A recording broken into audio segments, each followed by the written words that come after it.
नमस्कार मित्रांनो, राज्यसेवा मुख्य परीक्षेचा PYQ ॲनालिसिसची सिरीज आपण चालू केली आहे. त्यातला पुढचा भाग आपण बघतोय. आपला GS3 आज आपण घेणार आहोत. 2020चा जो पेपर होता तो 6 डिसेंबर 2021ला झाला होता. त्यातला आपण ए सेट बघतोय. यामध्ये 150 प्रश्न होते, 150 गुणासाठी आणि 2 तास याच्यासाठी वेळ होता. जास्त वेळ न घालवता आपण डायरेक्टली आपल्या HRDच्या पहिल्या 50 प्रश्नांना सुरुवात करू. पहिला प्रश्न बघूयात. पहिला प्रश्न असा आहे, जागतिक आरोग्य संघटनेचे प्रमुख ध्येय कोणते आहे? म्हणजे हा प्रश्न आपल्याला कशावर विचारलेला आहे मित्रांनो? WHO वर. वर्ल्ड हेल्थ ऑर्गनायझेशनचे आपल्याला काय विचारले आहेत? ध्येय विचारलेले आहेत. आणि हा प्रश्न रिपीटेड विचारला जातो, प्रत्येक पेपरला हा विचारला जातो की WHOचे जे काही उद्दिष्ट आहेत, त्याचं कार्य आहे, ते कार्य दरवर्षी विचारलं जातं. त्याच्यामुळे हे तुम्ही पाठच करून टाका, कारण की याच्यावरचा प्रश्न तुमचा चुकला नाही पाहिजे. पुढचा ऑप्शन आपण वाचूयात. सदस्य राष्ट्रांच्या आरोग्य सेवांना बळकटी देणे, वैद्यकीय अध्यापनांच्या मानदंडामध्ये काय करायचे? सुधारणा करणे. तर हे काम कोणाचं? WHOचं आहे. यस, बरोबर आहे. त्यानंतर पोषण, घर बांधणी, करमणूक, स्वच्छता, आर्थिक आणि कामकाजाच्या परिस्थितीसाठी चांगल्या मानकांना प्रोत्साहन देणे. यस, मानक जे आपण जे काही स्टँडर्ड्स असतात, स्टँडर्ड्स बनवण्याचं काम कोणाचं असतं? WHOचं असतं. मार्गदर्शक तत्त्वे तयार करतात ते आरोग्याच्या संदर्भात. त्यानंतर पुढचं जे आहे, एकात्मिक प्राथमिक सेवांचा वापर वाढवणे. आता हे जे काम आहे, increase the use of integrated primary services, हे त्यांच्या राज्याचं किंवा त्यांच्या देशाचं काम असतं. त्या देशाच्या आरोग्य सिस्टीमचं हे काम आहे. हे WHOचं काम नाही आहे.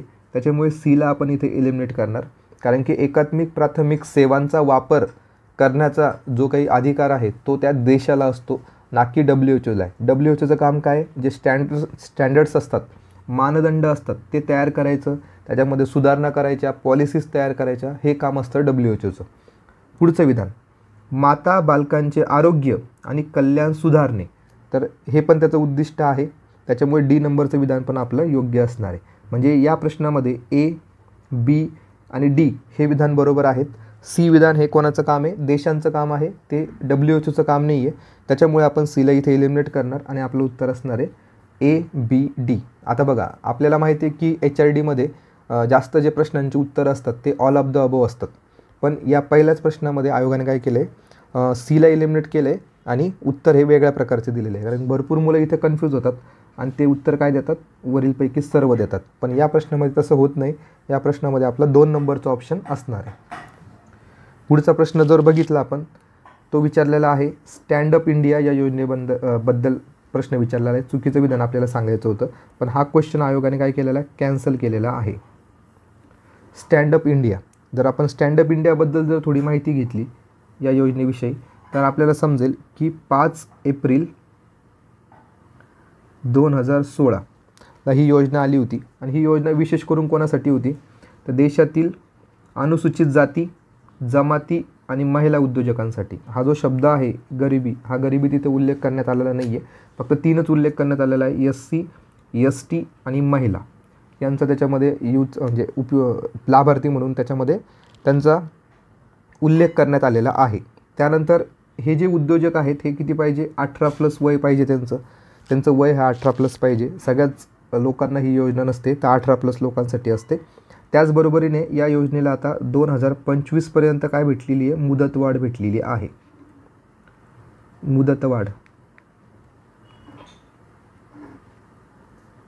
मुदतवाढ भेटलेली आहे या योजनेला. योजनेचं नाव आहे स्टँड अप इंडिया. आणि 3 नंबरचं जर आपण विधान वाचलं की या योजनेअंतर्गत कर्ज हे बिगर शेती उद्योगांसाठी दिलं जातं का? तर यस, त्याला आपण असं म्हणू शकतो, कृषी संलग्न जे व्यवसाय असतात तिथे पण यासाठी काय दिलं जात असतं? कर्ज दिलं जात असतं. म्हणजे SCच्या आणि STच्या आणि वुमन्स यांनी काय करायला पाहिजे? नवीन उद्योग स्थापन करायला पाहिजे. या नवीन उद्योगासाठी सरकार त्या व्यक्तींना 10 लाखापासून तर 1 कोटीपर्यंत काय करणार आहे? कर्ज देणार आहे. ही कर्ज देणारी योजना आहे. कर्ज देणार आहे जेणेकरून मग ते नवीन उद्योग टाकू शकतील, त्यांचं स्टार्टअप ते चालू करू शकतील. त्यासाठी ही स्टँड अप इंडिया आहे. पण आयोगाने हा प्रश्न काय केलेला आहे? कॅन्सल केलेला आहे. आता पुढचा प्रश्न जो आहे, प्रधानमंत्री कौशल्य विकास योजनेच्या संदर्भात काही विधानं दिलेले आहेत. तर आपल्याला त्या विधानांपैकी चुकीचं विधान कोणतं आहे हे आपल्याला सांगायचं आहे. आता हा जो प्रश्न आहे, आपला टॉपिक कोणता आहे हा, तर आपला व्यावसायिक शिक्षण हा आपला टॉपिक आहे 1.3. तुम्ही हा व्हिडिओ बघताना तुमची जी सिलेबसची कॉपी आहे ती तुमच्यासोबत ठेवा, जेणेकरून मग तुम्हाला या प्रश्नाला नीट न्याय देता येईल. तर 1.3 मध्ये हा टॉपिक येतो व्यावसायिक शिक्षण. त्यामध्ये आपण बघतोय कौशल्य विकास योजना. तर ही योजना जर आपण बघितली तर ही योजना 15 जुलै 2015, बघा पाठ करायला पण इझी आहे, 15 जुलै 2015. आणि 15 जुलैलाच काय योजना ही सुरू करण्यात आली, कारण की 15 जुलै हा एक विशेष दिवस आहे. या दिवशी जागतिक युवा दिवस असतो, जागतिक युवा कौशल्य दिवस असतो, कौशल्य दिवस असतो. तर या दिवसानिमित्त ही योजना सुरू झाली होती, जागतिक युवा कौशल्य दिवस. स्किलवर जास्त इथे फोकस करण्यात आलेला आहे. तर आपण पहिलं विधान वाचू. पहिलं विधान असं आहे, भारतीय युवकांमध्ये कौशल्य विकास करण्यासाठीची ही योजना आहे. याच बरोबर आहे, भारतीय युवकांमध्येच असणार आहे. तर पहिलं विधान तर बरोबर आहे. त्यानंतर ही योजना पहिल्यांदा 15 जुलै 2015 रोजी सुरू करण्यात आली, आत्ताच आपण बघितलं. त्यानंतर देशातील 24 लक्ष युवकांना, म्हणजे 24 लाख युवकांसाठी कौशल्य विकासाचे प्रशिक्षण देणे हा त्याचा प्रमुख उद्देश आहे. प्रशिक्षण देणे हा काय त्याचा प्रमुख उद्देश आहे. तर हे पण आपल्याला माहिती आहे, हे पण बरोबर असणार आहे. त्यानंतर ही योजना राष्ट्रीय कौशल्य विकास महामंडळकडून राबवली जाते. तर राष्ट्रीय कौशल्य विकास महामंडळात आपण काय म्हणतो, NSDC. तर NSDC जे महामंडळ आहे त्याला आपण नॅशनल स्किल डेव्हलपमेंट कॉर्पोरेशन म्हणतो. जिथं कॉर्पोरेशन हा शब्द येतो किंवा महामंडळ हा शब्द येतो, तर महामंडळाचं काम काय राहतं की निधी पुरवठा करणे. तर ही NSDCची जी स्थापना आहे ती 2008 मध्ये झालेली होती PPP तत्वावर. तर या NSDCच्या माध्यमातून प्रधानमंत्री कौशल्य विकास योजना काय केली जाते, राबवली जाते. म्हणजे इम्प्लिमेंटेशन करणारी ही काय बॉडी आहे. तर हे सगळे जर विधान आपण बघितले तर सगळे विधान हे बरोबर ठरतात. त्याच्यामुळे इथं चुकीचं एकही विधान नाही आहे. त्याच्यामुळे आपलं उत्तर असणार आहे वरीलपैकी नाही. 4 नंबर आपलं इथं उत्तर असणार आहे. म्हणजे प्रधानमंत्री कौशल्य विकास योजनेबद्दल तुम्हाला डिटेल माहिती काढून घ्यावा लागणार आहे. अजून एक एक्स्ट्रा माहिती अशी की जर प्रमाणपत्र जर मिळालेलं असेल एखाद्या विद्यार्थ्याला या कौशल्य विकास योजनेच्या माध्यमातून प्रमाणपत्र प्राप्त झाल्यास त्या विद्यार्थ्याला किंवा त्या उमेदवाराला 8,000 रुपये दिले जातात.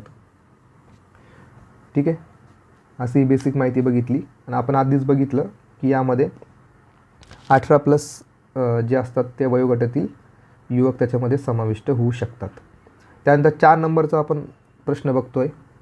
3 विधानं दिलेले आहेत आणि आपल्याला चुकीचं विधान सांगायचं आहे.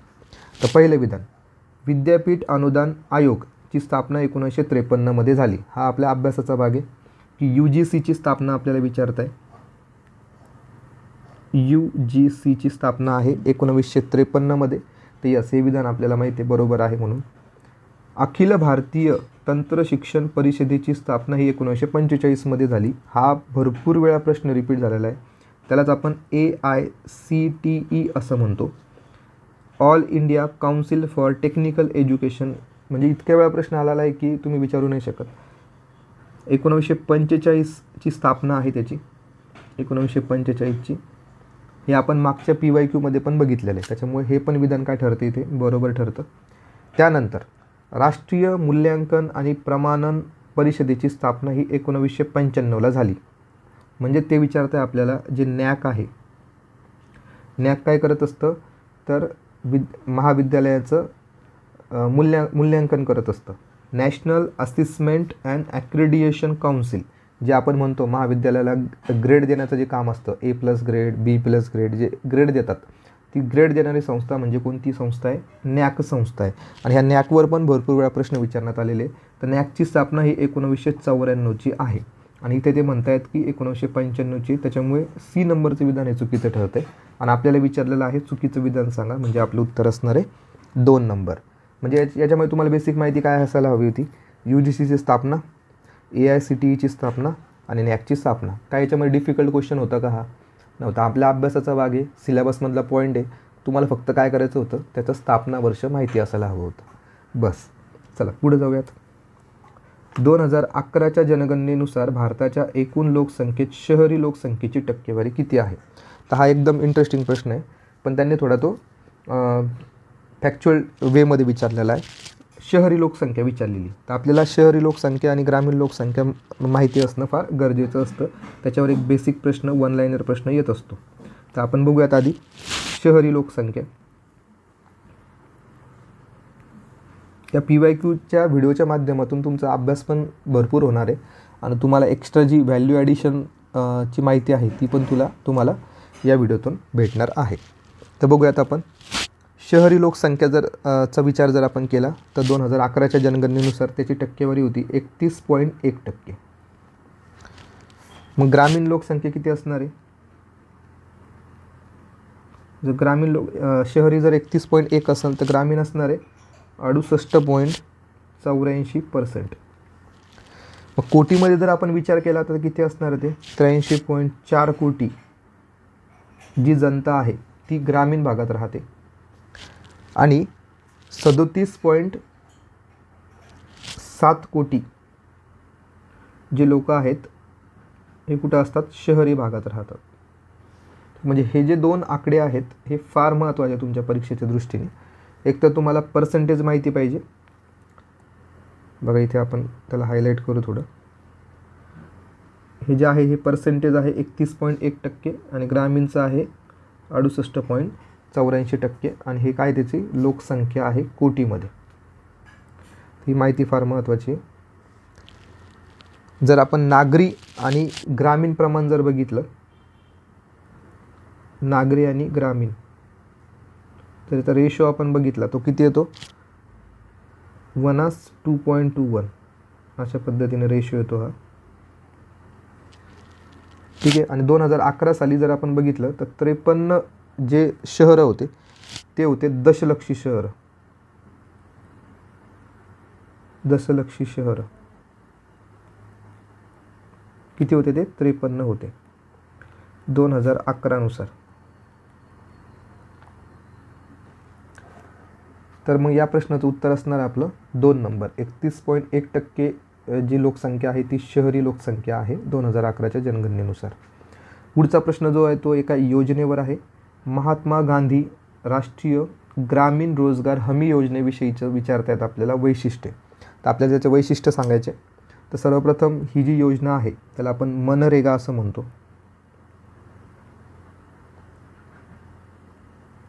मनरेगा. या मनरेगाचा जो ॲक्ट होता तो ॲक्ट आलेला आहे 2005 मध्ये आणि 2006 मध्ये ही योजना आलेली आहे. तर हा ॲक्ट आपल्यासाठी महत्त्वाचा 2005चा. तर याचे वैशिष्ट्य जर आपण बघितले, पहिलं वैशिष्ट्य बघूयात, रोजगाराची अर्जाद्वारे मागणी. तर यामध्ये काय होतं? Demand through employment application. त्या व्यक्तीला काय करावं लागतं? अर्ज करावा लागतो की मला रोजगार द्या म्हणून. तर पहिले विधान असणार आहे. बेकार भत्ता म्हणजेच काम उपलब्ध नसेल तर बेरोजगारी भत्ता त्या व्यक्तीला दिला जातो. हे त्याचं वैशिष्ट्य आहे का? यस आहे. त्यानंतर खर्चांची विभागणी राज्यामध्ये आणि केंद्रामध्ये याच्यामध्ये काय होत असतं? याची खर्चाची विभागणी होत असते. तर हे पण बरोबर आहे. त्यानंतर शारीरिक श्रम अंतर्भूत नसलेला रोजगारही याच्यामध्ये आश्वासित केला जातो. तर हे चुकीचं आहे. याच्यामध्ये श्रमाला जास्त महत्त्व आहे. श्रम असलेलेच रोजगार प्राप्त होतात आणि इथं म्हणतायत की श्रम अंतर्भूत नसलेला, त्याच्यामुळे डी नंबरचं विधान चुकतंय. बाकीचे वरचे जे तिन्ही विधान आहेत ते बरोबर आहेत. म्हणजे आपलं उत्तर असणार आहे ए, बी आणि सी. कारण की या मनरेगामध्ये शारीरिक श्रम असलेलेच रोजगार त्या व्यक्तींना दिले जातात. त्याच्यामध्ये स्किलची तुम्हाला आवश्यकता नसते. कौशल्य महत्त्वाचे नाही. महत्त्वाचे नाही. कशाला भर दिलेला आहे त्यांनी? भर कशावर आहे? श्रमावर.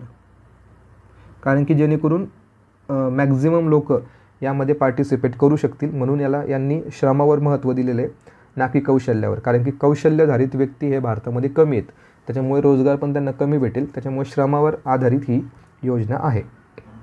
पुढे 2011ची जनगणना परत विचारली आपल्याला. यामध्ये आपल्याला काय विचारतायत की साक्षरता प्रमाण विचारताय. त्यामुळे आपल्याला साक्षरतेबद्दल माहिती आधी घ्यायची. हा प्रश्न थोडा डिटेलमध्ये विचारला आहे 7 नंबरचा लोकसंख्येच्या बाबतीत. 2011ची साक्षरता आपण बघतोय आता. यामध्ये 2 भाग पडतात. पुरुषांची साक्षरता किती होती आणि स्त्रियांची साक्षरता किती होती. तर पुरुषांची साक्षरता जर आपण बघितली टक्केवारीमध्ये तर 80-90 असं तुम्ही असं लक्षात ठेवू शकता. 80-90 ठीक आहे. आणि स्त्रियांची जर बघितली तर 64.13. मग तुम्ही असं लक्षात ठेवा 80-90 आणि 64 अशा पद्धतीने पुरुषांची आणि स्त्रियांची साक्षरता होती. आता यामध्ये जर आपण बघितलं परत एक प्रकार पडतो, त्याला आपण म्हणतो ग्रामीण साक्षरता किती आहे आणि शहरी साक्षरता किती आहे. तर त्याची आकडेवारी आता बघूयात आपण. ग्रामीणची जर आपण बघितली तर 67.80% आणि 84.10% ही शहरी साक्षरता आहे. यामध्ये परत डिव्हिजन होतं. जर याचं डिव्हिजन आपण बघितलं तर ग्रामीण पुरुष साक्षरता किती होती तर 78.57 ही पुरुषांची साक्षरता ग्रामीणमधली. आणि ग्रामीणमधले स्त्रियांची साक्षरता जर आपण बघितली तिथे आहे 58.75 स्त्रिया. त्यानंतर परत शहरी भागामध्ये असेच डिव्हिजन पडतं. त्यामध्ये 89.67 ही पुरुषांची आहे आणि 79.92 हे कशाचे आहे स्त्रियांचे आहे. ठीक आहे. एवढी आकडेवारी आपण आता इथे बघितली. तर बघा आता आपल्याला इथे जर कन्क्लुजन काढायचं झालं, याचं जर मूल्यांकन आपण केलं, कन्क्लुजन काढलं तर आपल्याला काय समजेल की शहरी भागातले जे काही स्त्रिया आहेत त्या जास्त शिकलेल्या आहेत बघा. ठीक आहे. आणि ग्रामीण भागातल्या थोड्या कमी शिकलेल्या आहेत. याच्यावरून अंदाज येतो. शहरी भागातले पुरुष हे जास्त शिकलेले आहेत आणि ग्रामीण भागातले पुरुष हे कमी शिकलेले आहेत. ठीक आहे. हा एक वरवरचा अंदाज आपल्याला बांधता येतो. आता आपण आपल्या प्रश्नावर येऊ. पहिला ऑप्शन, ग्रामीण भागामध्ये स्त्रिया 50.75 व पुरुष हे 70.57. तर बघा इथे चुकलं, हे पहिलं विधानच चुकलेलं आहे. इथं किती पाहिजे होतं स्त्रिया, ग्रामीण भागातल्या स्त्रिया किती पाहिजे होते 58 पाहिजे होतं आणि पुरुषांचं जर बघितलं तर ते 78 पाहिजे होते. त्याच्यामुळे हे दोन्ही आकडे चुकल्यामुळे पहिलं विधान हे चुकलेलं आहे. त्यानंतर पुढे आपण जाऊ. शहरी भागामधील स्त्रियांचं प्रमाण 79 आणि इकडे पुरुषांचं प्रमाण 89. ग्रामीण भागामध्ये एकूण साक्षरता 67 आणि शहरी भागामध्ये एकूण साक्षरता 84.1%. तर बघूयात आता आपण शहरी भागातला जर विचार केला आपण तर शहरी भागातल्या स्त्रिया ह्या 79% आहेत का, ते यस बरोबर आहे. आणि पुरुष भागातले 89 आहे का, ते यस बरोबर आहे. म्हणजे 2 नंबरचं विधान बरोबर आहे. ग्रामीण भागामध्ये समजा हे ग्रामीण भाग आहे, ग्रामीण भागातलं टोटल साक्षरता किती आहे 67.80 आहे, 67.8 आहे, तर बरोबर आहे. शहरी भागामध्ये किती आहे 84.1% आहे, तर 84.1% इथे दिलेले आहे. म्हणजे आपले कोणते विधानं बरोबर आहे तिथे बी, सी आणि डी विधानं बरोबर आहेत. आपल्याला काय विचारलेलं आहे, बरोबर विधान सांगा. 2 नंबर आपलं उत्तर असणार. पुढे जाऊयात. ग्राम विकासातील मुख्य घटक कोणते. तर ग्राम विकासामध्ये कोणकोणते मुख्य घटक असतात. पंचायत राज संस्थांचं सक्षमीकरण केलेलं असतं का, तर त्याच्यामध्ये असतं. त्यानंतर दारिद्र्य निर्मूलन असतं का ग्राम विकासामध्ये, यस असतं.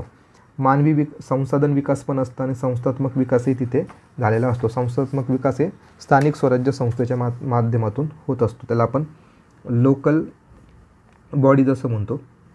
त्यामध्ये मग पंचायत राज येतं, पंचायत समिती वगैरे जे येतात, जे संस्था आहेत त्या संस्थात्मक विकास पण ग्राम विकासाचे हे मुख्य घटक असतात. त्याच्यामुळे याचं उत्तर असणार आहे सर्व पर्याय बरोबर.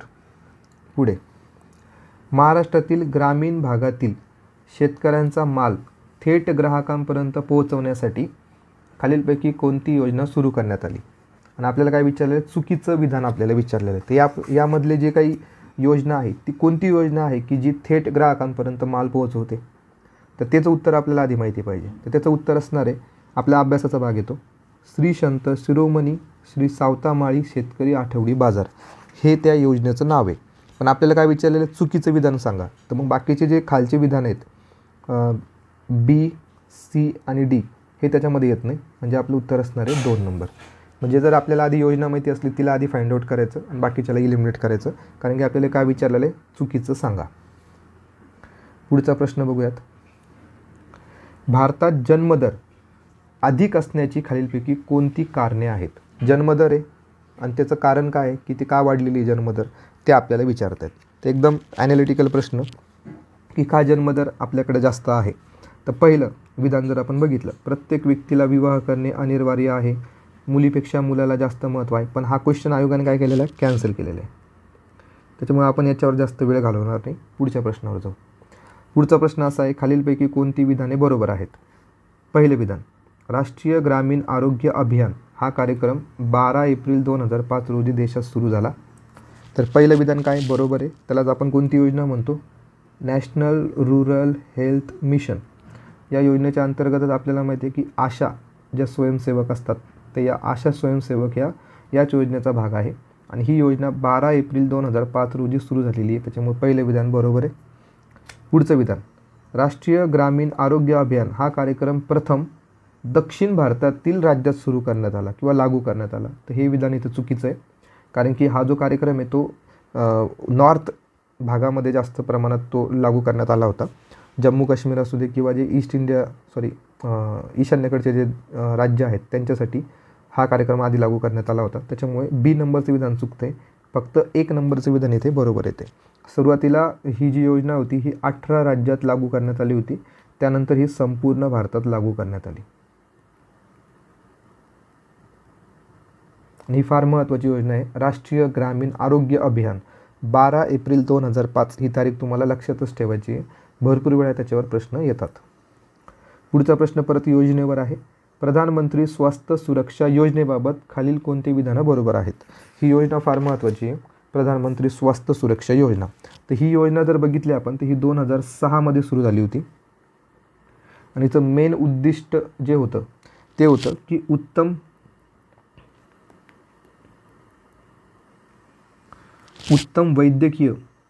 वैद्यकीय शैक्षणिक संस्था व वैद्यकीय विकासासाठी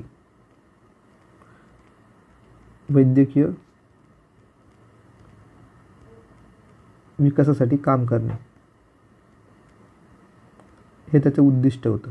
म्हणजे 2 शब्द महत्त्वाचे, शैक्षणिक संस्था. कोणत्या, वैद्यकीय शैक्षणिक संस्था म्हणजे मेडिकल कॉलेजेस जे असणार आहेत ते, आणि वैद्यकीय विकास म्हणजे वैद्यकीय विकासामध्ये काय येतं, संशोधन वगैरे येतं. तर या संस्थांना काय करायचं आहे, या संस्थांची स्थापना करायची हे त्याचं मुख्य उद्दिष्ट होतं. तर पहिलं विधान आपण वाचू. एकूण 22 नवीन अखिल भारतीय आयुर्विज्ञान म्हणजेच एम्सची स्थापना किंवा घोषणा करण्यात आली होती. तर ही काय एक वैद्यकीय शैक्षणिक संस्था आहे आणि या योजनेच्या अंतर्गत या संस्थांचीच स्थापना करण्याचं त्याचं उद्दिष्ट आहे. त्याच्यामुळे पहिलं विधान हे काय ठरते ते बरोबर ठरतं. त्यानंतर भोपाळ, भुवनेश्वर, जोधपूर, पटना, रायपूर, ऋषिकेश येथे एम्स संस्था सुरू केल्या गेल्या आहेत. त्यानंतर एम्स नागपूर आणि एम्स भटिंडामध्ये OPD सेवा सुरू केल्या गेलेल्या आहेत. आणि 2018-19च्या वार्षिक अहवालानुसार विद्यमान राज्य शासकीय वैद्यकीय महाविद्यालयीन संस्थांच्या अपग्रेडेशन घटकाअंतर्गत 75 प्रकल्पांचा विचार केला गेला आहे.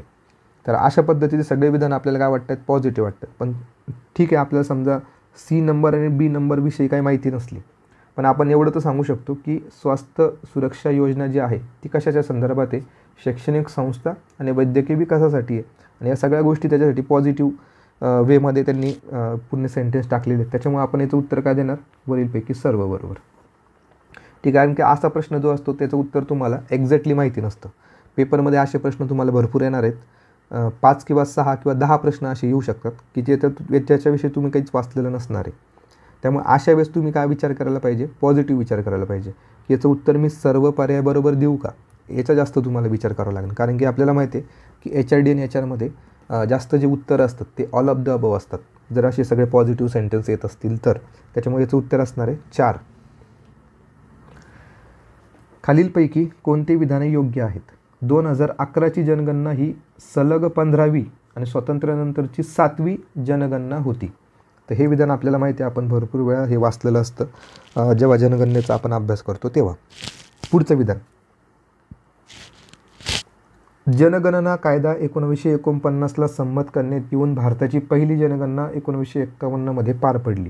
तर बघा, हा फॅक्च्युअल प्रश्न जो आहे ना तो इथंच चुकलेला आहे. कारण इथे 1949 नसून इथे काय पाहिजे होतं, 1948 पाहिजे होतं B नंबरमध्ये. त्याच्यामुळे B नंबरचं विधान हे चुकलेलं आहे. पुढचं विधान, स्वातंत्र्यानंतर भोर समितीच्या शिफारशीनुसार जनगणनेची संपूर्ण जबाबदारी राज्यांनी घेतली. तर हेही विधान चुकीचं आहे, कारण की भोर समिती आपल्याला माहिती ही आरोग्याविषयी होती, ही जनगणनेविषयी नव्हती. त्याच्यामुळे सी नंबरचं पण विधान चुकलेलं आहे. म्हणजे आपलं फक्त ए नंबरचं ऑप्शन काय असणार आहे, योग्य असणार आहे. 2011च्या जनगणनेनुसार शहरी भाग होण्यासाठी कमीत कमी प्रति चौरस किलोमीटर लोकसंख्येची घनता किती असणे आवश्यक आहे, किती घनता असायला हवी की जेणेकरून त्या भागाला आपण शहरी भाग म्हणणार आहे. अर्बन एरिया कोणाला म्हणायचं, तर अर्बन एरिया म्हणण्यासाठी तिथे 400 एवढी काय पाहिजे, घनता पाहिजे, कमीत कमी 400 घनता पाहिजे, तर त्या भागाला आपण काय म्हणणार आहे, शहरी भाग असं म्हणणार आहे. पुढे, भारत सरकारच्या मानव संसाधन विकास मंत्रालयाचा 2016 ते 17 या वार्षिक अहवालानुसार कोणती उद्दिष्टे होती. आता हा जो प्रश्न आहे थोडं डिटेलमध्ये विचारलेला आहे, तर अशा प्रश्नाचं जर उत्तर येत असेल तर द्यायचं, नाहीतर मग sir all of the above किंवा मग स्किप केला तरी चालून जातो, कारण की याच्यामध्ये तुम्हाला फार डिटेलमध्ये वाचावं लागतं हा प्रश्न, तेव्हाच तुम्हाला याच्यामध्ये उत्तर येतं. तर बघूयात आपण, नीट ऑप्शन वाचूयात. देशभरातील शैक्षणिक संस्थांच्या प्रवेशात वाढ करणे आणि गुणवत्ता सुधारण्यासाठी नियोजित विकास करणे, पॉझिटिव्ह सेंटेन्स हे बरोबर असणार आहे. त्यानंतर, उच्च शिक्षण संस्थांमध्ये शिक्षण आणि संशोधन गुणवत्तेस प्रोत्साहन देण्यासाठी शैक्षणिक वातावरणाला उत्तेजन देणे. तर हे जे आहे शैक्षणिक वातावरणाला उत्तेजन देणे, तर हे मानव संसाधन विकास मंत्रालयाच्या वार्षिक अहवालानुसारचं उद्दिष्ट नव्हतं. हे शाळेचं उद्दिष्ट असेल, शैक्षणिक वातावरणाला उत्तेजन देणे हे त्या मंत्रालयाचं उद्दिष्ट नसणार, त्याच्यामुळे बीला इथे इलिमिनेट करू आपण. त्यानंतर, समाजातील उपेक्षित वर्गातील पात्र विद्यार्थ्यांना शिष्यवृत्ती, कर्ज, अनुदान इत्यादी वार्षिक मदत करणे हे मंत्रालयाचं काम असू शकतं. त्यानंतर, अनुसूचित जाती जमाती, अल्पसंख्याक आणि समाजातील आर्थिकदृष्ट्या दुर्बल घटक म्हणून वंचित गटांच्या लैंगिक समानतेस आणि सामाजिक समावेशनास प्रोत्साहन देणे, म्हणजे सोशल इन्क्लुजन जे आहे, इथे बघा इथे दिसेल तुम्हाला सोशल इन्क्लुजन आणि प्रमोट जेंडर इक्विटी, तर हे याला प्रोत्साहन देणं हे मंत्रालयाचं काम असू शकतं त्यांच्या अहवालानुसार. त्याच्यामुळे आपण डीला पण इथे बरोबर ठरवतोय, म्हणजे ए, सी आणि डी इथे बरोबर ठरते, फक्त बी चुकीचं ठरते का की शैक्षणिक वातावरणाला उत्तेजन देणे हे या अहवालात सांगितलेलं नव्हतं. त्याच्यामुळे ए, सी आणि डी आपलं उत्तर असणार आहे 2 नंबर. आता इथं भरपूर मुलं काय देणार आहे, वरीलपैकी सर्व उत्तर बरोबर देणार आहे. मग अशा वेळेस जर तुम्हाला डाऊट असेल तर असा प्रश्न काय करायला पाहिजे, तुम्ही स्किप करायला पाहिजे, कारण की हा 2016-17चा रिपोर्ट जर तुम्ही वाचलेला नसेल तर रिस्क कशाला घ्यायची. ठीक आहे, चला पुढे जाऊयात. आता परत एक प्रश्न रिपीट झाला आहे, मागं पण एक असाच एक प्रश्न बघितला आपण की मानव संसाधन विकास मंत्रालयाची उद्दिष्टे कोणती. ठीक आहे, उद्दिष्टे विचारलेली आहेत. तर बघूयात आता याचं उत्तर बऱ्यापैकी काय असणार आहे, वरीलपैकी सर्वच असणार आहे, पण आपण तरी एकदा बघूयात की कुठं याच्यामध्ये त्यांनी इलिमिनेशनचा चान्स सोडलेला आहे की नाही. तर बघा, राष्ट्रीय शैक्षणिक धोरण ठरवणे, आपल्याला माहिती आहे मंत्रालयाचं काम काय असतं, धोरण ठरवण्याचं किंवा पॉलिसी तयार करायचं, त्याच्यामुळे पहिलं विधान असणार आहे. शैक्षणिक संस्थांचा दर्जा सुधारणे हे मंत्रालयाचं काम असू शकतं, बरोबर आहे. त्यानंतर, सर्वांसाठी रोजगार उपलब्ध करून देणे, तर बघा इथेच सी नंबरमध्ये आपण पकडलं की सर्वांसाठी रोजगार उपलब्ध करून देण्याचं काम असू शकतं का मानव संसाधन विकासाचं, नाही. समजा कौशल्याधारित एखादा व्यक्ती, त्याला जॉब देणं ती वेगळी गोष्ट आहे, पण तुम्ही सर्वांसाठी रोजगार उपलब्ध करून देणं हे त्याचं उद्दिष्ट असू शकतं का, तर नसू शकतं. त्याच्यामुळे सी नंबरचं विधान इथं चुकतं. सर्वांसाठी हा शब्द तुम्हाला इथं इम्पॉर्टंट आहे. त्यानंतर, शैक्षणिक दर्जा वाढवण्यासाठी आंतरराष्ट्रीय विद्यापीठाचे सहकार्य करणे, तर यस हे मंत्रालय करू शकतं. त्याच्यामुळे ए नंबरचं विधान, बी नंबरचं विधान आणि डी नंबरचं विधान बरोबर आहे. त्याच्यामुळे इथं तुम्ही काळजी घ्यायची आहे की वरीलपैकी सर्व हे उत्तर द्यायचं नाही आहे. तिथं नीट तुम्ही शांतपणे तो प्रश्न वाचायचा आणि त्याच्यामुळे तुम्हाला लगेच हिंट भेटून जाते कशा पद्धतीने आपण हा प्रश्न टॅकल करायला पाहिजे. म्हणजे याचं उत्तर काय असणार आहे आपलं, ए, बी आणि डी. ठीक आहे, फक्त एका कीवर्डमुळे आपण हा प्रश्न काय केलेला आहे, सी नंबरच्या विधानाला इलिमिनेट केले. पुढचा प्रश्न, नागरी भागातील आशा स्वयंसेविकांना खालीलपैकी कोणती कामे करावी लागतात. आता आशा स्वयंसेविकावर प्रश्न आलेला आहे आणि ते कशातले विचारतायत, नागरी भागातील विचारतायत. ठीक आहे, आशा स्वयंसेविका या ग्रामीण भागात पण काम करतात. NRHM जे आपण मागे योजना बघितली, नॅशनल रुरल हेल्थ मिशनच्या अंतर्गत, आणि नॅशनल अर्बन हेल्थ मिशनच्या अंतर्गत या आशा कुठं काम करतात, शहरी भागामध्ये काम करतात. तर नागरी भागातल्या ज्या आशा स्वयंसेविका आहेत त्यांचे कामं आपल्याला विचारलेले आहेत. ठीक आहे, याच्यामध्ये वरीलपैकी सर्व हा ऑप्शन नाही आहे, त्याच्यामुळे काळजीपूर्वक हा प्रश्न वाचायचा. क्षेत्रस्तरीय बैठका घेणे आणि नोंदी ठेवणे हे त्यांचं काम असणार आहे का? असणार आहे. नागरी आरोग्य पोषण दिनाला उपस्थित राहणे हे पण त्यांचं काम असणार आहे. त्यानंतर 6 वर्षाखालील बालकांना पूरक पोषण आहार देणे, तर हे काम कोणाचं असणार आहे? अंगणवाडी सेविका. कारण की आशा या स्वयंसेविका ज्या आहेत यांचं काम हे कशाच्या संदर्भात आहे? आरोग्याच्या संदर्भात आहे. आणि हे काय? पोषण आहार. पोषण आहार म्हणजे शाळेतल्या मुलांना जे खिचडी वगैरे देतात, तर ते काम कोणाचं असतं? अंगणवाडी सेविकांचं असतं. त्याच्यामुळे सी नंबरचं विधान इथे येणार आहे का? नाही येणार आहे. तर अशा स्वयंसेविका या विशेष करून कशासाठी काम करतात? आरोग्यासाठी काम करतात, हेल्थ सिस्टीममध्ये काम करतात. त्याच्यामुळे सी नंबरचं विधान इथं चुकतं. त्यानंतर नागरी आरोग्य केंद्रांना भेटी देणे हे तर त्यांचं कामच असणार आहे. म्हणजे डी विधान बरोबर आहे, बी नंबरचं विधान बरोबर आहे, ए नंबरचं विधान बरोबर आहे. आणि सी नंबरचं विधान का चुकीचं आहे? कारण की पूरक पोषण आहार देणे हे अंगणवाडी सेविकांचं काम आहे, ना की आशा यांचं काम आहे. त्याच्यामुळे आपले उत्तर असणार आहे ए, बी आणि डी. 4 नंबर आपलं इथे उत्तर असणार आहे. काळजीपूर्वक प्रश्न वाचायचा आणि उत्तर द्यायचं. आता हा पुढचा प्रश्न जो फॅक्च्युअल प्रश्न आहे, जो की आपल्या सिलेबसमधले जे काही संस्था दिलेल्या आहेत 1.1मध्ये, तर त्या संस्थांच्या फक्त आपल्याला काय पाठ करायचं आहे? स्थापना वर्ष पाठ करायचं आहे. MPSCचे प्रश्न असेच असतात की सरळ सरळ प्रश्न असतात. आपण उगाच टेन्शन घेत असतो की संस्था दिलेल्या आहेत आणि त्यांचं तुम्हाला इयर विचारत आहेत आणि भरपूर वेळा ते प्रश्न रिपीट होत आहेत. म्हणजे मागच्या 4-5 वर्षापासून अशाच पद्धतीचे प्रश्न असतात, फॅक्च्युअल प्रश्न असतात. ते जर तुम्ही पाठच करून टाकले तर तुम्हाला इझिली असे प्रश्न टॅकल होणार आहे. आणि हेच जर तुमचे चुकत असतील तर मग तुमचा स्कोअर काय येणार आहे? खाली येणार आहे. त्याच्यामुळे याच्याकडे तुमचं जास्त लक्ष असायला हवं. आपण इंग्लिशमध्ये बघूयात. तर बघा NCERT. तर NCERT हा प्रीमध्ये पण प्रश्न येऊन गेलेला आहे याच्या आधी. तर NCERT ही संस्था जर बघितली आपण, तर या संस्थेची स्थापना झालेली आहे 1961मध्ये.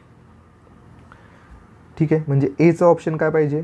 5 पाहिजे. एचं ऑप्शन 5 एकाच ठिकाणी झालं. तुम्हाला बोनस प्रश्न भेटलेला आहे हा. म्हणजे एकाच ऑप्शनवरून तुम्ही उत्तरापर्यंत पोहोचलेले आहात.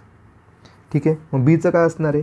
NIEPAचं 1962. UGCची स्थापना आत्ताच आपण बघितली. UGCची स्थापना कधी झालेली आहे? 1956मध्ये त्याचा कायदा आलेला आहे. त्यानंतर AICTE आत्ताच आपण मागच्या क्वेश्चनमध्ये बघितलं. AICTE ही 1945मध्ये आहे. AICTE. NCTEची स्थापना झालेली 1995मध्ये. अजून एक इन्स्टिट्यूट आपण लिहून घेऊ इथं, NACची स्थापना कधी झालेली आहे? 1994ला झालेली आहे. ठीक आहे, अशा पद्धतीने. चला पुढच्या प्रश्नावर जाऊ. पुढचा प्रश्न असा आहे, ग्रामपंचायतींना मालकीची स्वतंत्र इमारत असावी याकरिता महाराष्ट्र शासनाने खालीलपैकी कोणती योजना सुरू केलेली आहे? स्वतंत्र इमारत. आता आपण लॉजिकली प्रश्न सॉल्व्ह करण्याचा प्रयत्न करू. तर पहिलं ऑप्शन आहे आपले सरकार सेवा केंद्र, आमचा गाव आमचा विकास, स्वर्गीय गोपीनाथ मुंढे योजना आणि बाळासाहेब ठाकरे स्मृती मातोश्री योजना. तर मातोश्री काय आहे बघा, एक होम आहे, मातोश्री एक कार्यालय. त्याच्यामुळे याचं उत्तर काय असणार आहे? डी नंबर असणार. लॉजिकली प्रश्न सॉल्व्ह केला आपण, 2 नंबर असणार आहे उत्तर. ठीक आहे, बाळासाहेब ठाकरे स्मृती मातोश्री योजना आहे. तर मातोश्रीवरून आपण उत्तर दिलं की हे काय असणार आहे? एक स्वतंत्र इमारत असावी स्वमालकीची ग्रामपंचायतींसाठी. ठीक आहे, स्वर्गीय गोपीनाथ मुंडे योजना जी आहे ती अपघातग्रस्त लोकांसाठी आहे, ती तर इथं नसणार आहे. आमचं गाव आमचा विकास पण नसणार आहे ना. आपली सरकार सेवा केंद्र तर हे सर्व्हिस प्रोव्हाइड करण्यासाठीच आहे, त्याच्यामुळे ए पण त्याच्यामध्ये नसणार आहे. पुढे परत एकदा योजनेचा प्रश्न आलेला आहे हा. डॉक्टर APJ अब्दुल कलाम अमृत आहार योजना, नावातच आहे बघा, अमृत आहार योजना. ठीक आहे, ही योजना कोणासाठी सुरू केली? म्हणजे आपल्याला लाभार्थी सांगायचे, कोणासाठी सुरू करण्यात आली. ठीक आहे, तर पहिलं ऑप्शन झोपडपट्टीमधील गरोदर महिला, पुढं अशिक्षित महिला, त्यानंतर आदिवासी गरोदर महिला आणि त्यानंतर आहे अविवाहित माता. बरोबर विधान आपल्याला सांगायचं आहे. ठीक आहे, तर याचं उत्तर जर बघितलं आपण काय असणार आहे? आदिवासी गरोदर महिला. ठीक आहे, त्यांच्यासाठी ही आहार योजना आहे. सी नंबर आपलं उत्तर असणार आहे. ठीक आहे, अशिक्षित महिलाचं नसणारच आहे. अविवाहित मातांचा काही इथे संबंध नाही आहेत. आणि स्पेसिफिक असं झोपडपट्टीमधील गरोदर महिला असं ते काही योजना आपण बघितलेली नाही, त्याच्यामुळे एला पण आपण एलिमिनेट करणार आहे. ठीक आहे, त्यामुळे तुम्ही अशा वेने तुमचा विचार करायला पाहिजे, अशा वेने तुम्ही लॉजिक लावलं पाहिजे. पुढचा प्रश्न, आता आपण ही जी महामंडळ हे आपण आत्ताच मागच्या प्रश्नामध्ये बघितलं होतं प्रधानमंत्री कौशल्य विकास योजनेमध्ये, तर तोच जो महामंडळ त्याच्यावर आता वेगळा प्रश्न विचारलेला आहे. तर तो बघूयात कशा पद्धतीचा आहे. राष्ट्रीय कौशल्य विकास महामंडळ, त्यालाच आपण NSDC म्हणलो होतो, त्याच्याविषयी आपल्याला अयोग्य विधान सांगायचं आहे. ठीक आहे. पहिलं विधान, उद्योगांच्या मदतीने विविध प्रकारच्या रोजगार संधीची निश्चिती करणे हे महामंडळाचं काम आहे. त्यानंतर 2022 पर्यंत 24 महत्त्वाच्या क्षेत्रामध्ये 11.92 कोटी मनुष्यबळाची गरज निर्माण होणार. त्यानंतर उडान योजनेअंतर्गत देशभर कौशल्य प्रशिक्षण संस्था स्थापन करणार. उडान योजना ही याच्यासाठी नाहीच आहे, त्याच्यामुळे 3 नंबरचं ऑप्शन इथं चुकतं. उडान योजना ही वेगळ्या गोष्टीसाठी आहे आणि ती कौशल्यासाठी नाही आहे. त्यानंतर कौशल्य प्रशिक्षण क्षेत्रात काम करणाऱ्या संस्थांना 6% दराने कर्ज उपलब्ध करून देणे.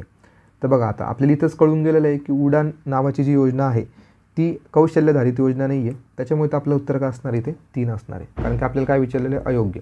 आता बघा इथे जे फॅक्च्युअल डेटा टाकलेला आहे 11.92 कोटी, त्यानंतर 6% दराने कर्ज देतात, तर वगैरे वगैरे ही जी माहिती आहे एक्स्ट्रा, ही माहिती तुम्ही तुमच्या नोट्समध्ये लिहून ठेवायची, जेणेकरून मग तुमचं जे काही NSDC बद्दलची माहिती ती काय होत जाईल, व्हॅल्यू ॲडिशन होत जाईल. म्हणजे NSDC लिहायचं आणि त्याच्याखाली हे जे बाकीचे उरलेले 1 नंबर 2 नंबर आणि 4 नंबरचं ऑप्शन आहे ते त्याच्यामध्ये लिहून ठेवायचं. म्हणजे ती तुमच्यासाठी काय असणार आहे, इन्फॉर्मेशन असणार आहे पुढच्या एक्झामसाठी. मुलींचा जन्मदर वाढवणे, लिंग निवडीस प्रतिबंध करणे, मुलींच्या शिक्षणासाठी प्रोत्साहन करणे यासाठी खालीलपैकी कोणतीही योजना राबवली जाते. तर ऑप्शन बघूयात आता. बालसंगोपन योजना, मनोधैर्य योजना, इंदिरा गांधी मातृत्व सहयोग योजना आणि माझी कन्या भाग्यश्री योजना. आता इथे शब्द काय वापरलेला आहे, मुलींच्या शिक्षणासाठी, आणि ही मातृत्व सहयोग योजना आहे ती ही इथे इलिमिनेट होणार. मनोधैर्य योजना इथे नाही आहे, बालसंगोपन इथे नसणार आहे, म्हणजे आपले उत्तर काय असणार आहे, माझी कन्या भाग्यश्री योजना. महाराष्ट्र शासनाची ही योजना आहे. पुढे, ग्रामपंचायतींच्या कार्यासंबंधी कोणते विधानं बरोबर नाहीत. आता आपल्याला काय विचारलं आहे, सरळ सरळ ग्रामपंचायतींची कामं विचारलेली आहेत. ठीक आहे, बघूयात आता लॉजिकली प्रश्न हा सॉल्व करू आपण. उपलब्ध विकास निधी वापरांचा प्राधान्यक्रम ठरवणे, प्राधान्यक्रम ठरवण्याचं काम कोणाचं आहे, ग्रामपंचायतीचं. कल्याणकारी योजनांचं लाभार्थी ठरवणे, तर लाभार्थी ठरवतं पण कोण ठरवतं गावामध्ये, ग्रामपंचायतीच ठरवत असतात.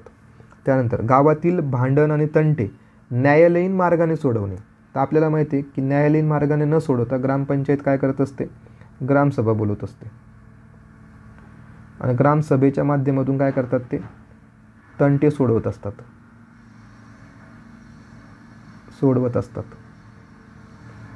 मग इथे न्यायालयीन मार्गाचा काही संबंध आहे का, नाही आहे, तर हा आपला कीवर्ड आहे, त्याच्यामुळे आपण C नंबरच्या विधानाला चुकीचं ठरवलं. आणि आपल्याला काय विचारलेलं आहे, बरोबर कोणतं नाही आहे, म्हणजे आपलं उत्तर असणार आहे केवळ C. ठीक आहे. गावातील भांडण आणि तंटे कसे सॉल्व केले जातात, ग्रामसभा बोलवून त्याच्यामध्ये ते जे प्रकरणं असतात ते तिथे सॉल्व केले जातात. म्हणजे हा प्रश्न कशावर आहे आपला, ग्रामीण विकास 1.5 नावाचा जो टॉपिक आहे त्याच्यावरचा हा प्रश्न आहे HRD मधला.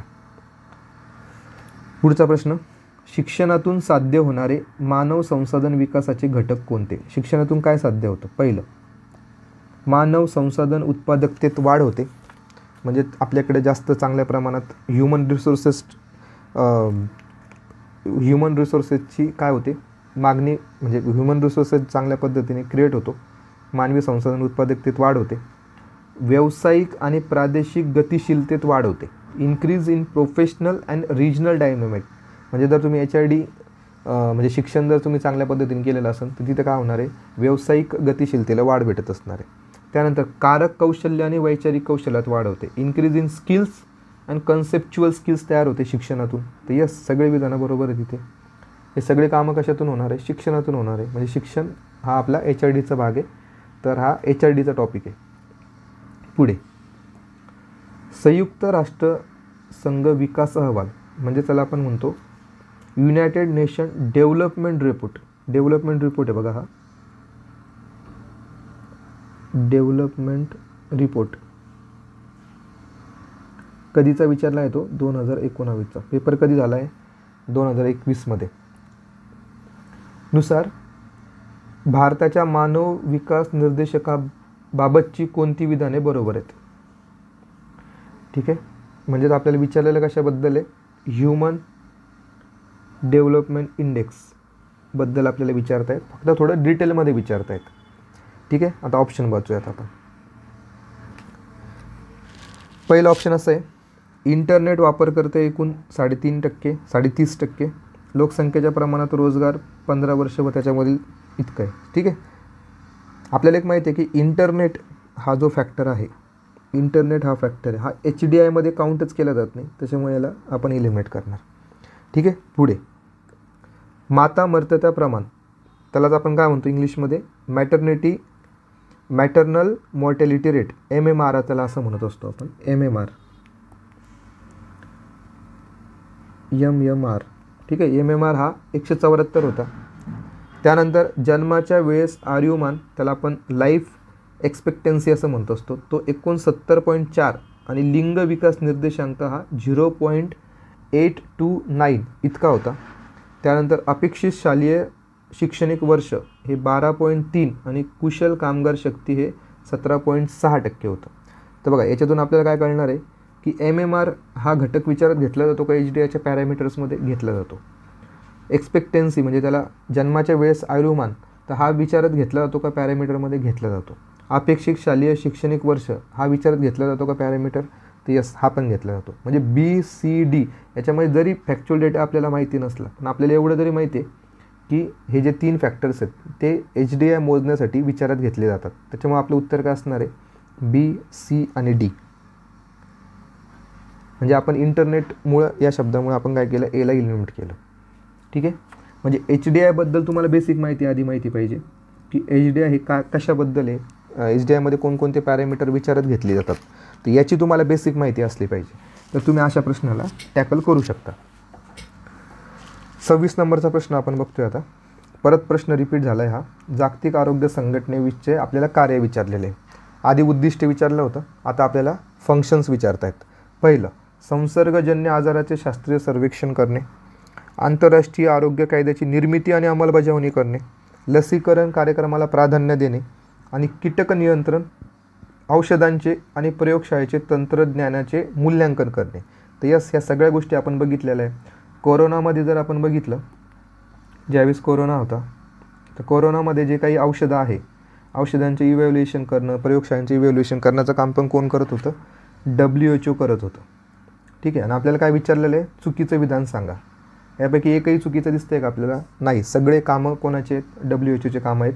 त्याच्यामुळे वरीलपैकी नाही हे आपलं उत्तर असणार. म्हणजे सगळे विधानं काय ते बरोबर ठरत आहेत. पुढचं विधान, खालीलपैकी कोणत्या अभियानामार्फत ग्रामीण भागातील किशोरवयीन मुलींना केवळ 5 रुपयात सॅनिटरी नॅपकिन देण्याची योजना राबवण्यात आली? हा प्रश्न भरपूर वेळा विचारला जातो. आपल्याला जी अस्मिता योजना जी आहे, अस्मिता योजनेबद्दल विचारत असतात. तर ही योजना कोणती आहे? तर उमेद अभियान त्याला आपण म्हणतो. उमेद अभियान. आपलं उत्तर असणार आहे C. बरोबर विधान सांगितलेलं आहे. झेप अभियान नसतं, प्रतिसाद अभियान पण नाही, आणि ग्रामीण स्वच्छता अभियानच्या अंतर्गत पण हे दिलं जात नाही. तर उमेद अभियान याचं उत्तर असणार आहे. पुढचा प्रश्न जो आहे तो आहे, नवीन राष्ट्रीय शैक्षणिक धोरण 2016 निश्चित करण्यासाठी TSR सुब्रमण्यम समितीने ज्या शिफारशी केलेल्या आहेत त्या कोणकोणत्या आहेत? ठीक आहे, 2020चा पेपर होता, त्याच्यामुळे हा थोडा मागचा प्रश्न विचारलेला आहे त्याच्यामध्ये. तर बघूयात आता आपण. विद्यापीठ अनुदान आयोग म्हणजे UGC, अखिल भारतीय तांत्रिक शैक्षणिक AICTE सारख्या नियंत्रण यंत्रणांमध्ये मूलभूत बदल केले जावेत, ही शिफारस केली होती का? तर यस, ही शिफारस केली होती. याच्यामुळे थोडे मूलभूत बदल करण्यात यावे असं TSR सुब्रमण्यम समितीने सांगितलं होतं. इयत्ता 5वी पर्यंतचे शिक्षण मातृभाषेतूनच द्यावे, तर ही पण एक शिफारस केलेली होती, मातृभाषेतूनच शिक्षण द्यायला हवं.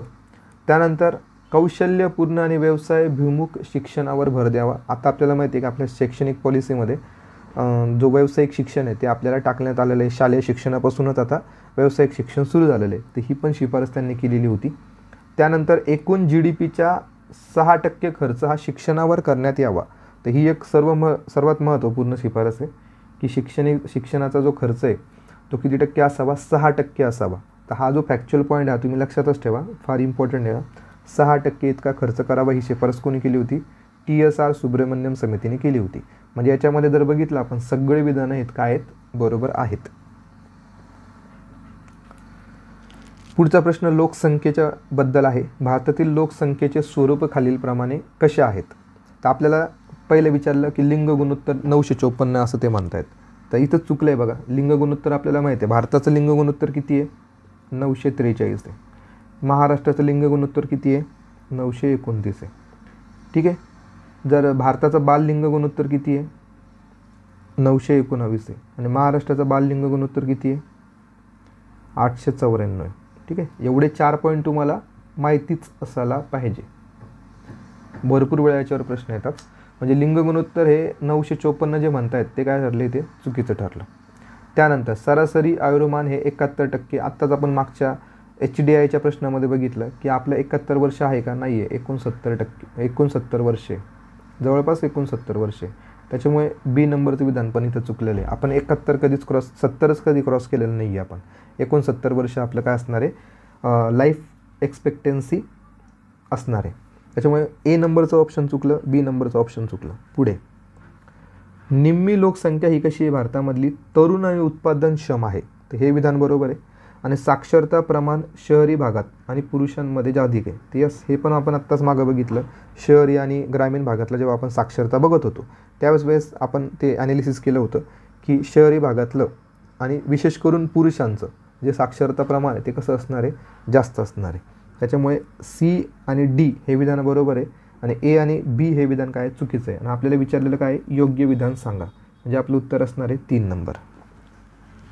ठीक आहे. अशा पद्धतीने म्हणजे तुम्हाला बेसिक आकडेवारी कोणती माहिती पाहिजे की भारताचं लिंग गुणोत्तर. बस या भारताच्या लिंग गुणोत्तरावरून तुम्ही या प्रश्नाचं उत्तर देऊ शकता. पुढचा प्रश्न आहे basic services to urban poor योजनेत खालीलपैकी कोणत्या सेवांचा समावेश होतो? तर बघूयात आता. पहिलं, रोजगारांची साधने निर्माण करून देणे, मोफत घरांचे वाटप करणे, मालमत्ता निर्मिती, मालमत्ता व्यवस्थापन यामध्ये योग्य मेळ घालणे, शहरातील गरिबांच्या सेवांमध्ये पाणी पुरवठा आणि स्वच्छतेचा समावेश करणे. आता बघा, बेसिक सर्व्हिसेस कशाला म्हणतो आपण? Basic services to urban poor. कशाला द्यायचे? ते अर्बन पुअरला द्यायचे. ठीक आहे. तर बघा, रोजगाराची संधी निर्माण करून देणे ही ती सेवा नसणार आहे. आणि मोफत घरांचे वाटप करून देणे हे पण त्याच्यामध्ये येणार नाही आहे. त्यामुळे काय येऊ शकतं? मालमत्ता व्यवस्थापन आणि मालमत्ता निर्मिती याच्यामध्ये योग्य मेळ घालणे ही सर्व्हिस त्याच्यामध्ये येऊ शकते.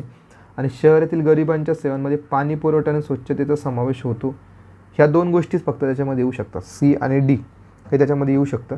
मोफत घरांचं वाटप करणे आणि रोजगाराची साधनं निर्माण करणे हे त्याच्यामध्ये बेसिक सर्व्हिसेसमध्ये येत नाही. म्हणजे बेसिक सर्व्हिसेस टू पुअर या स्कीममध्ये ते येत नाही. त्याच्यामुळे आपलं उत्तर काय असणार आहे? ते C आणि D असणार आहे. ठीक आहे. चला पुढे जाऊयात.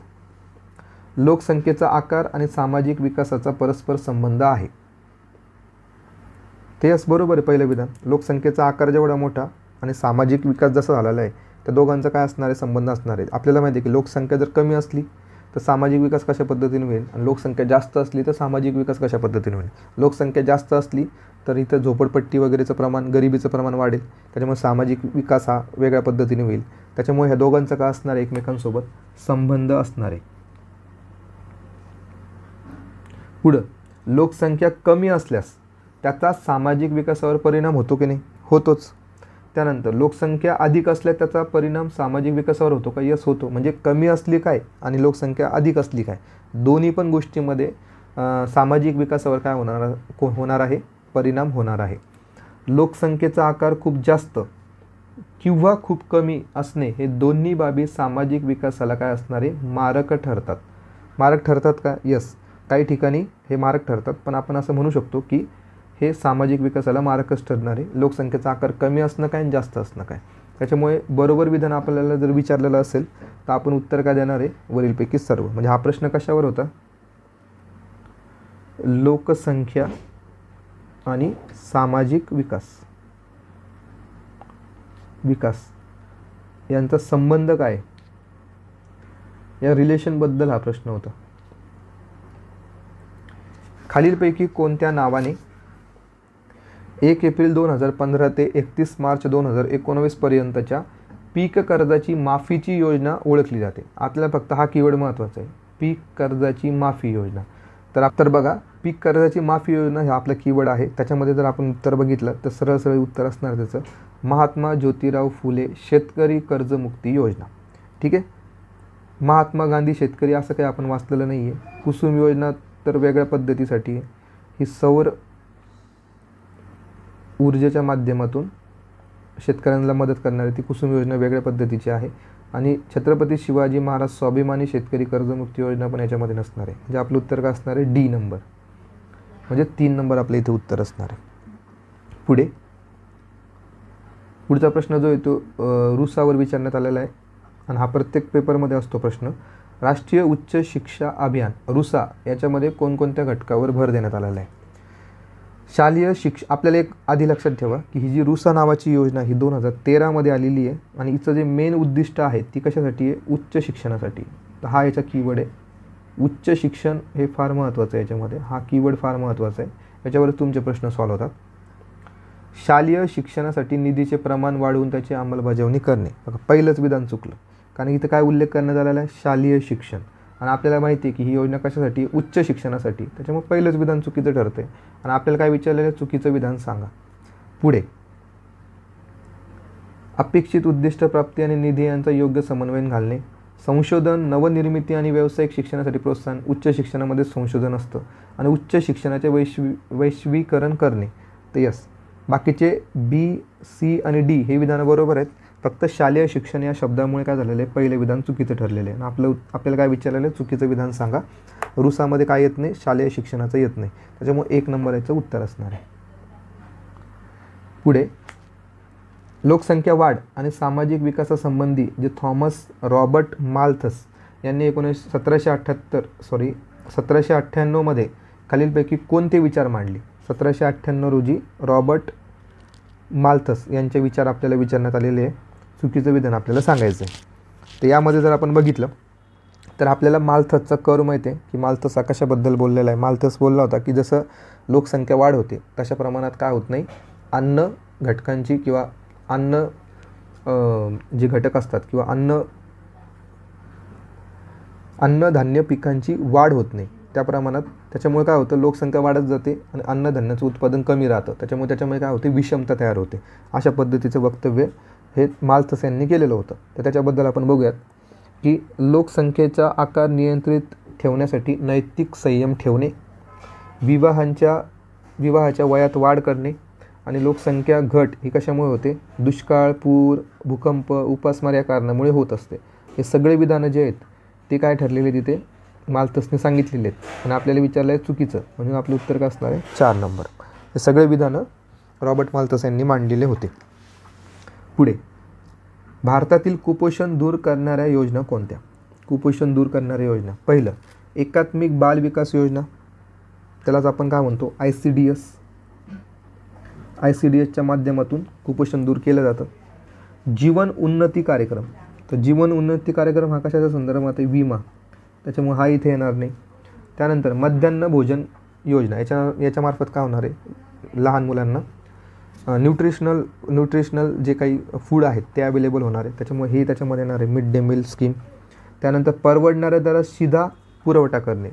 राशन जर आपण प्रोव्हाइड केलं अफोर्डेबल रेटमध्ये तर त्याने पण काय होऊ शकतं? कुपोषण हे भरपूर प्रमाणात काय होऊ शकतं? दूर होऊ शकतं. त्याच्यामुळे सी यायला पाहिजे, डी यायला पाहिजे आणि ICDS यायला पाहिजे. म्हणजे A, C आणि D हे आपलं उत्तर असणार आहे. जीवन उन्नती कार्यक्रम याच्यामध्ये येत नाही. परत रुसावर प्रश्न आलेला आहे. 2 प्रश्न आलेले त्या योजनेवर. राष्ट्रीय उच्चतर शिक्षा अभियानची उद्दिष्ट आता आपल्याला विचारलेली आहे. पहिलं उद्दिष्ट, विहित निकषाची पूर्तता करून राज्य संस्थांची एकूण गुणवत्ता सुधारणे. राज्य विद्यापीठामध्ये स्वायत्ततेस चालना देणे आणि संस्थांमध्ये प्रशासन सुधारणे. म्हणजे ॲटोनॉमस बॉडी तयार करायची राज्य विद्यापीठामध्ये. राज्य विद्यापीठ म्हणजे उच्च शिक्षण. संलग्नता, शैक्षणिक आणि परीक्षा प्रणालीमध्ये सुधारणा करणे हे पण उच्च शिक्षणाच्या बाबतीत आहे. नाविन्यपूर्ण शैक्षणिक तंत्र आणि पद्धती विकसित आणि प्रसारित करणे. तर बघा हा जो डी नंबरचा पॉईंट आहे हा कशासाठी येतो? शालेय शिक्षणासाठी येतो. शालेय शिक्षणासाठी. Develop and disciplined innovative educational technique and methods. तर हे त्याच्यामध्ये येणार नाही. रुसाचं ते काम नाही. रुसाचं काम कशासाठी आहे? उच्च शिक्षणामधलं जे काही संशोधन आहे आणि जे काही पॉलिसी मेकिंग आहे ते काम कोणाचं असतं? रुसाचं असतं. त्याच्यामुळे डीला सोडून बाकी सगळे विधान इथे बरोबर ठरतात. म्हणजे ए, बी आणि सी हे आपलं उत्तर असणार आहे. पुढचा प्रश्न जो एका योजनेवर आहे. संसद आदर्श ग्राम योजनेची उद्दिष्ट आपल्याला विचारलेली आहे. तर या योजनेबद्दल आपण भरपूर वाचलेलं असतं. ही योजना जर बघितली आपण तर 11 ऑक्टोबर 2014. 11 ऑक्टोबरला काय असतं? जयप्रकाश नारायण यांची जयंती असते. नारायण यांच्या जयंतीनिमित्त ही योजना सुरू झाली होती 11 ऑक्टोबर 2014. तर बघूयात आता वन बाय वन. प्रामुख्याने खेड्यांचा विकास करणे अपेक्षित आहे. ग्राम म्हणलं तर माहिती आहे आपल्याला कशामुळं, त्याचं उत्तर काय असणार आहे? ग्राममुळं खेड्यांचा विकास करणे. त्यानंतर खेड्यामध्ये स्मार्ट शाळा, आरोग्य सोयी, पक्की घरे इत्यादींचा विकास करणे हे पण त्याच्यामध्ये येणार. ग्रामीण भागातील पायाभूत सोयींचे काय करायचे? नूतनीकरण करायचे. आणि प्रत्येक खासदाराने काय करायला पाहिजे? त्यांच्या मतदारसंघातील एक गाव दत्तक घेतलं पाहिजे. इथे कीवर्ड काय महत्त्वाचे आहे? त्यांच्या मतदारसंघातील. म्हणजे सगळे विधानं काय ठरतायत इथे? बरोबर ठरतायत. आणि आपल्याला विचारलं काय? चुकीचे सांगा. म्हणजे आपलं उत्तर असणार आहे वरीलपैकी नाही. पुढे बाईक ॲम्ब्युलन्स ही संकल्पना खालीलपैकी कोणत्या संस्थेशी संबंधित आहे? आता बाईक ॲम्ब्युलन्स म्हणलं तर काय असणार आहे? आरोग्य सेवेची ते संबंधित असणार आहे. आणि आपल्याला काय विचारलं? चुकीचे सांगा. मग रेल्वे असणार आहे का? नाही. विमान असणार आहे का? नाही. संरक्षण असणार आहे का? नाही. म्हणजे ए, सी आणि डी हे आपलं उत्तर असणार आहे. ठीक आहे. किती सोपा प्रश्न होता. पुढे लोकसंख्येची नैसर्गिक वाढ मोजण्यासाठी कोणत्या घटकावरून आपण ते काढू शकतो? तर बघितलं आपण तर जन्मदर आणि मृत्यूदर हे 2 घटक सर्वात महत्त्वाचे असतात. जर आपल्याला लोकसंख्येची नैसर्गिक वाढ काढायची असेल तर स्थलांतर काढून उपयोग नाही. वरीलपैकी उत्तर असणार आहे आपलं. म्हणजे आपलं उत्तर काय असणार आहे? ए आणि बी या 2 घटकावरून आपण काय काढू शकतो? नॅचरल ग्रोथ काढू शकतो पॉप्युलेशनची. ठीक आहे. सोपा प्रश्न होता हा पण. पुढे 40 नंबरचा प्रश्न आहे. आता 40 नंबर बघा इतर योगायोग असा आलेला आहे की प्रश्नही 40 नंबरचा आहे आणि आपण उत्तर जर बघितलं तर कलम 45 नसून इथं 40 असायला हवं. ते आपण बघूयात कशा पद्धतीने की खालीलपैकी कोणती विधानं बरोबर आपल्याला सांगायची आहेत. ठीक आहे. पंचायत राज व्यवस्थेमुळे ग्रामीण लोकांना स्वतःचा विकास घडवून आणण्याची संधी मिळाली. तर या पंचायत राजमुळे हा फायदा झालेलाच आहे. ग्रामीण नेतृत्वाचा उदय आणि विकास होण्याला याच्यामुळे काय भेटलेली? चालना मिळालेली आहे. आणि राज्यघटनेतील कलम 45 तर कलम 45 नसून इथं काय पाहिजे? 40 पाहिजे. की त्याच्यामध्ये काय कशाचा उल्लेख करण्यात आलेला आहे? ग्रामपंचायती स्थापन करणे. आपल्याला माहिती आहे 40 कलमामध्ये ग्रामपंचायती स्थापन करणे DPSP आपलं मार्गदर्शक तत्वामध्ये त्यांना स्वराज्याचे घटक म्हणून कार्य करण्याचे अधिकार देण्यात आलेले आहे. ठीक आहे. म्हणजे आपलं सी नंबरचे विधान इथं चुकीचं ठरते. ए आणि बी इथे बरोबर ठरते. म्हणजे प्रश्न पण 40 आहे आणि इथं कलम काय पाहिजे होतं? 40 पाहिजे होतं. म्हणजे आयोगाने तुम्हाला इथे आठवण करून दिली की कलम 45 नसून कलम 40 इथे असणार आहे. ठीक आहे. तर बघा असाही कधी कधी योगायोग होऊ शकतो. तर ए आणि बी हे आपलं उत्तर असणार आहे. पुढचा प्रश्न आता मूल्य या घटकावर विचारलेला आहे. तर आपण मागच आपल्या टेलिग्राम चॅनलवर याविषयी स्टेट बोर्डमध्ये जे काही समाजशास्त्र आहे, समाजशास्त्राचं जे पुस्तक आहे, सोशिओलॉजी आपण त्याला म्हणतो, समाजशास्त्राचे 2 पुस्तकं फार महत्त्वाचे याच्यासाठी स्टेट बोर्डमधले, एक 11वीचं आणि एक 12वीचं. तर त्यामध्ये मग तुम्हाला मूल्य म्हणजे काय, कुटुंब म्हणजे काय, नीतिमत्ता म्हणजे काय, नैतिकता म्हणजे काय, सगळी जे काही डिटेल कन्सेप्च्युअल माहिती ती सगळी तुम्हाला या पुस्तकामध्ये भेटून जाईल. आणि यावर आपला जो टॉपिक आहे 2.13 टॉपिकचंच नाव आहे मूल्य, नीतितत्वे आणि प्रमाणके.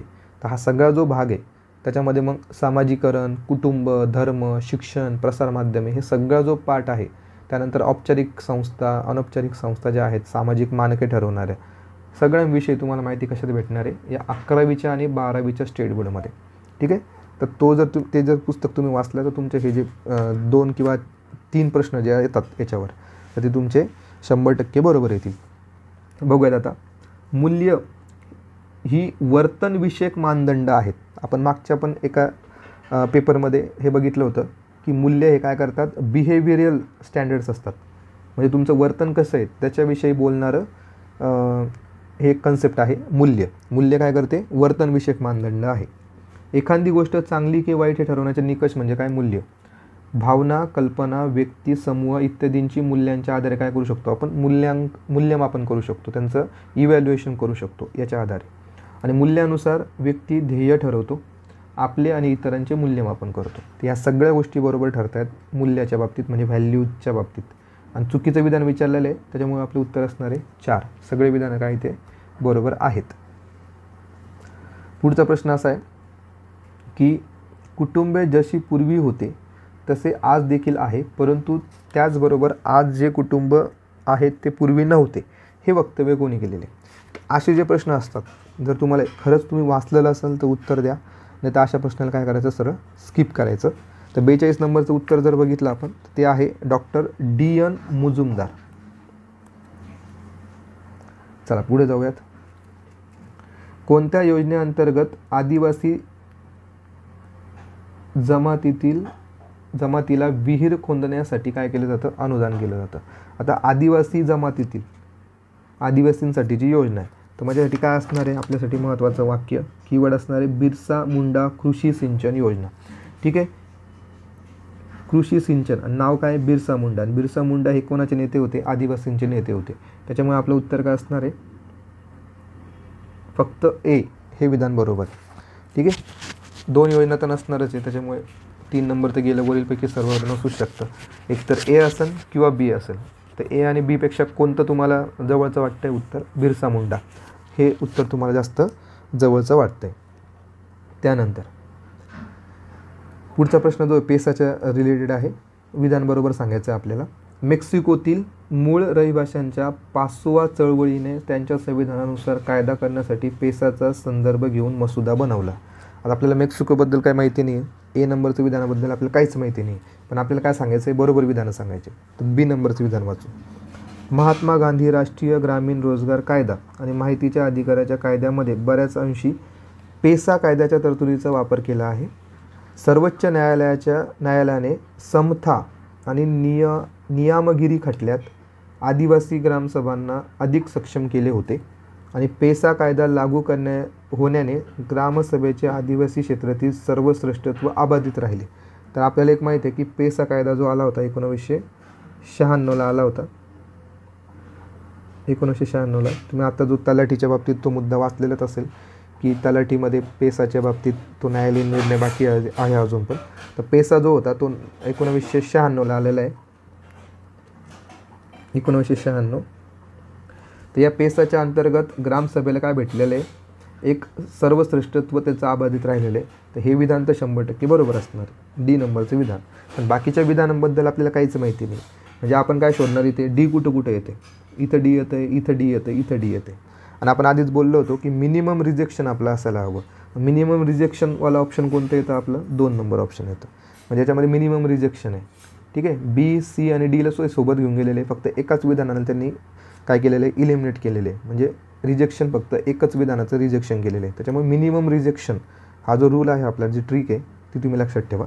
म्हणजे आपलं उत्तर काय असायला हवं, बी, सी आणि डी बरोबर, फक्त एला आपण इथं काय केलेलं आहे, इलिमिनेट केलेलं आहे. ही कंडिशन केव्हा येते, जेव्हा तुम्हाला तो प्रश्न तुम्ही वाचलेला नसतो, आउट ऑफ द सिलेबस असतो, अशा वेळेस तुम्ही ही ट्रिक वापरू शकता. प्रत्येक वेळा ही ट्रिक वापरायची नसते.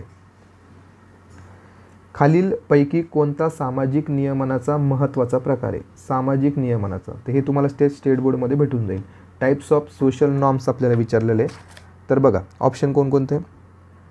तर महत्त्वाचा प्रकार कोणता आहे याच्यामध्ये, फॉकवेज म्हणजे लोकाचार. कारण की आपल्याला माहिती आहे की नॉर्म जे असतात ते याच्यामध्ये कुटुंब येणार नाही, याच्यामध्ये विवाह येणार नाही आणि 4 नंबर पण येणार नाही. लोकाचार हा सामाजिक नियमनाचा महत्त्वाचा प्रकार आहे. पुढे, खालीलपैकी कोणती भारतीय स्वयंसेवी संस्था जागतिक स्तरावर वृद्ध आणि वयस्करांसाठी महत्त्वाची भूमिका बजावत आहे? तर हा आपण भरपूर वेळा वाचलेला आहे प्रश्न. तर हेल्प एज नावाची जी संघटना आहे ती भारतीय संघटना आहे. 1978 या संस्थेची स्थापना झालेली आहे आणि ही संस्था कोणासाठी काम करते? ओल्ड एज पीपलसाठी ही संस्था काम करत असते. आता पुढचा प्रश्न जो आहे, दिन केंद्राचे प्रयोजन कोणासाठी आहे? इंग्लिशमध्ये वाचूयात. डे सेंटर्स जे असतात, डे सेंटर्स हे कोणासाठी तयार केलेले आहेत? तर डे सेंटर कोणासाठी तयार केलेले असतात? तर वृद्धांसाठी, म्हणजे ओल्ड एज पीपलसाठी हे तयार करण्यात आलेले आहे, वृद्धांसाठी. म्हणजे आपलं उत्तर असणार आहे 3 नंबर. पुढे, खालीलपैकी कोणती संस्था किंवा संघटना संयुक्त राष्ट्र मूळ निवासी लोक भागीदारी म्हणजे UNIPP या प्रयत्नांचे भाग होते?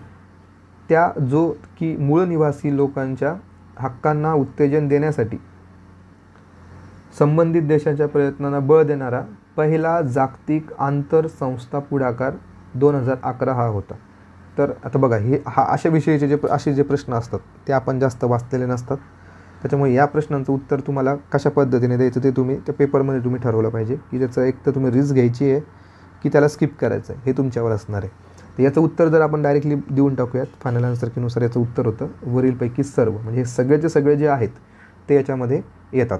ILO येतं, त्यानंतर OHCHR येतं, युनिसेफ येतं आणि UNDP पण त्याच्यामध्ये येतं. पुढचा प्रश्न, बरोबर विधान आपल्याला सांगायचं आहे. 1892 बिरसा मुंडा यांनी आरक्षित जंगलाच्या हद्दीविरोधात आवाज उठवला. महाश्वेता देवी यांचे सुप्रसिद्ध पुस्तक अरण्यर अधिकार हे नाव बिरसा मुंडांच्या या कामावरूनच प्रेरित होते. ठीक आहे. त्यानंतर सरदार चळवळ आणि बिरसांच्या उठावामध्ये जंगल नव्हे तर जमीन हा काय होता? मुख्य प्रश्न होता. तर यस, आपण बिरसा मुंडाविषयी जर वाचलेला असेल तर तुम्हाला कळेल की जमीन जे जमीनदार होते त्यांच्याविषयी तो लढा होता.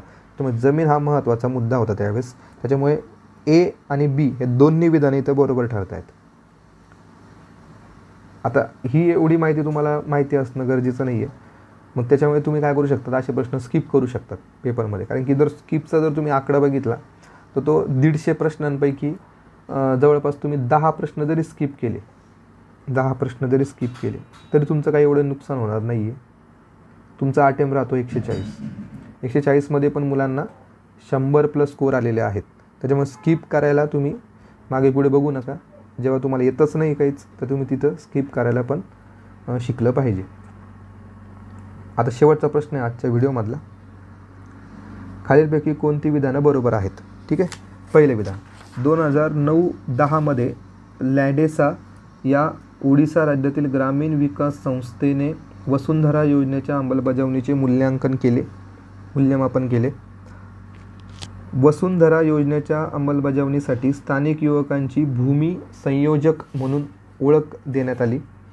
ओडिसा आदिवासी विकास आणि उपजीविका योजना आणि लँडेसा या संस्था यांनी संयुक्तपणे जमीन वाटप कार्यक्रम राबविला आणि या प्रकल्पातील खेड्यात 16,000 जमीन पट्टे वितरित करण्यात आले. तर बघा, अशा पद्धतीचा जो प्रश्न आहे. आता हा प्रश्न आहे ओडिसा आदिवासी विकास योजना म्हणजे ओडिसा राज्याबद्दलचा हा प्रश्न आहे. ठीक आहे, ओडिसाबद्दलचा हा प्रश्न आहे.